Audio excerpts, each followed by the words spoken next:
امریکی جریدے نے ایک آرٹیکل شائع کیا ہے جس میں انہوں نے بھارت کی جانب سے پاکستان کا F-16 گرانے کا بھارتی دعویٰ مسترد کر دیا ہے اور پاکستان کی سچائی کا پوری دنیا میں بول بالا ہو گیا ہے۔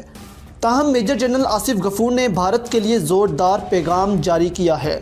تفصیلات کے مطابق DGISPR میجر جنرل آصف غفور نے ٹویٹر پر پیغام جاری کرتے ہوئے کہا کہ سب تعریفیں اللہ کے لیے ہیں، سچ کا ہمیشہ بول بالا ہوتا ہے۔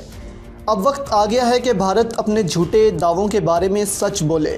پاکستان کی جانب سے تباہ کیے جانے والے اپنے دوسرے طیارے اور اپنی طرف ہونے والے دیگر نقصانات کے بارے میں بھی سچ بولے۔ DGISPR کا کہنا تھا کہ بھارت کو اپنے گریبان میں جھانکنے کی ضرورت ہے اور خصوصی طور پر مقبوضہ کشمیر میں جاری مظالم پر خطہ امن، ترقی اور استحکام چاہتا ہے۔ امریکی جریدے نے اپنی رپورٹ میں کہا ہے کہ پاکستان نے امریکی حکام کو پیشکش کی تھی کہ وہ آئیں اور پاکستان کے پاس موجود F-16 طیاروں کی گنتی کر لیں،